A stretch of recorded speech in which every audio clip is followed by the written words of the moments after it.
Hey yo guys, this is Jared aka the Saint of Sins bringing you some more MLB thoughts for Wednesday, April 25th, 2012. Yesterday I did very well in my picks, going 10-5.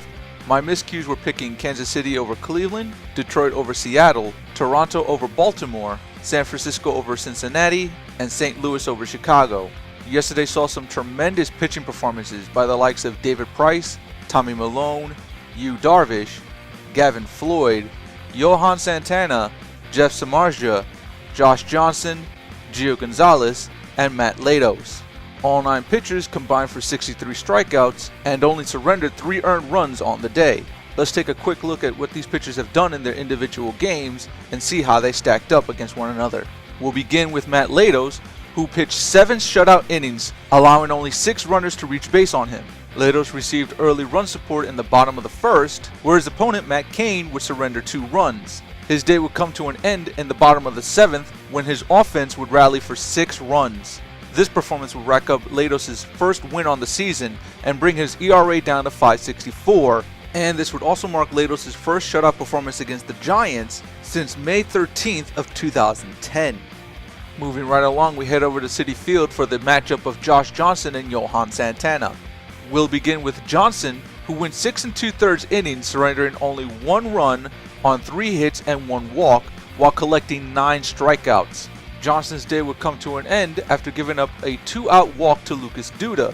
He would be replaced by Randy Choate, who would then give up a pinch hit walk to Justin Turner. Steve Kishek would come in to relieve Choate and walk the bases loaded on 4 straight balls to pinch hitter Scott Hairston. Another call to the bullpen would see Mike Dunn come in to relieve Kishek, as he would allow the man Johnson was responsible for to come across on a 3-2 count walk to Josh Thole.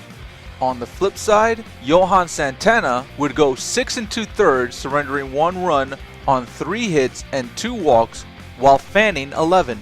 Santana would also pitch 6 scoreless innings before giving up a RBI double to Gabby Sanchez in the top of the 7th.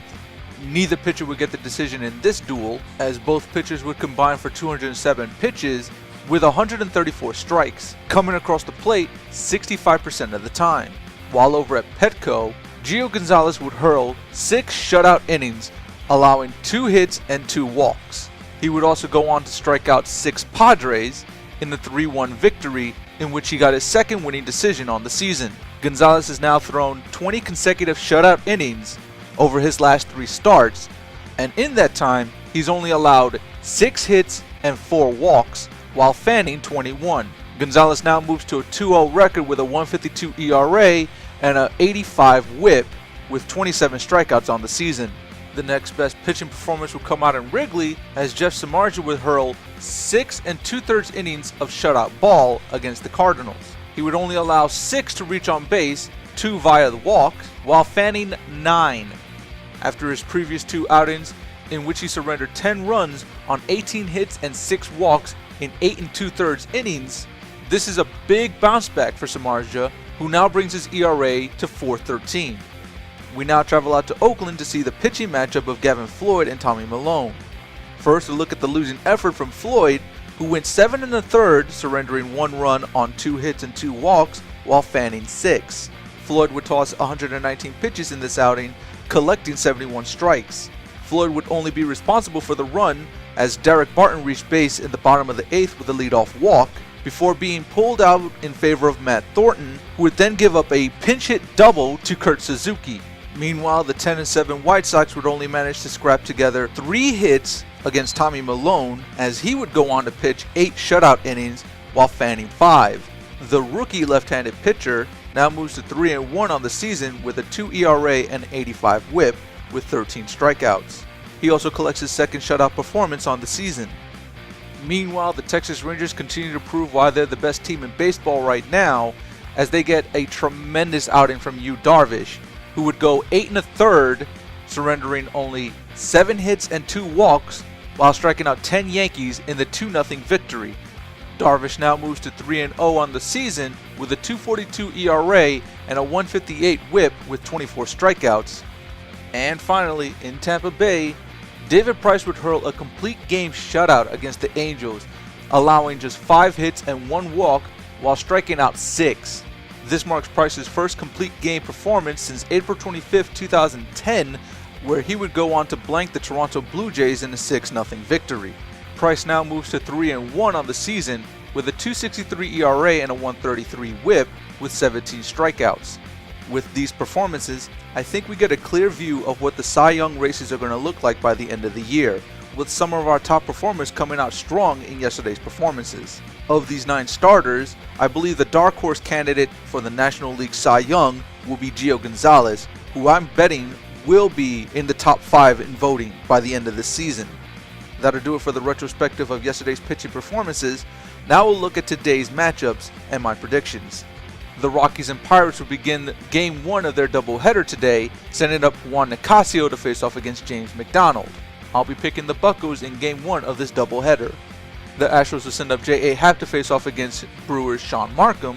I like the Brewers in this matchup. Lance Lynn will take to the mound for the Cardinals to face off against Cubbies' Chris Volstad. Mark me down for a Cardinals victory here. The White Sox and Athletics will have a pitching matchup of 2 young hurlers in Chris Sale versus Jarrett Parker. I like this matchup for the Athletics. The Rockies and Pirates will start Game 2 of their doubleheader at 3:35 p.m. Eastern with a pitching matchup of Jolie Chachin versus Charlie Morton. I'll be rooting for the Rockies in this one. Cole Hamels takes to the mound to face off against the Diamondbacks' Trevor Cahill, and this one I can see going either way, but I'll be siding with the D-backs in this matchup. The Nationals will send up Jordan Zimmerman to face off against Padres' Joe Weiland. I like this matchup for Zimmerman collecting his first win on the season. The Royals will send up Luke Hochevar to face off against Indians' Ubaldo Jimenez. I'll be sticking with the Tribe in this matchup. Felix Hernandez will take to the mound to face off against Adam Wilk, and though they burned me yesterday, I'll still be rolling with the Tigers in this matchup. The Blue Jays and Orioles will clash in Baltimore with the matchup of Kyle Drabek versus Jason Hamill. I'll be siding with Toronto in this exchange. The Angels will send up CJ Wilson to face off against Rays' Jeremy Hellickson. This one I went back and forth on a little bit, but I'll be siding with the Angels in the end. Mark Burley will take to the mound for the Marlins, facing off against the Mets' R.A. Dickey. I'll be taking the Marlins to split this series at 1 apiece. Bronson Arroyo will host the Giants' Barry Zito in what I suspect will be a Giants victory. In Arlington, the Yankees and Rangers will have a pitching matchup of Phil Hughes and Scott Feldman. Here I'll be siding with the Pinstripes to take this series. Clay Buchholz will take to the mound to face off against the Twins' Liam Hendricks in what I suspect will be an upset victory for the Twins. And finally, the Braves and Dodgers will round out tonight's events with a pitching matchup of Brandon Beachy versus Ted Lilly. I'll be siding with the Dodgers to take Game 3 and wrap up this series with a victory. That's going to do it for this edition of MLB Thoughts. I will see you guys later. Peace.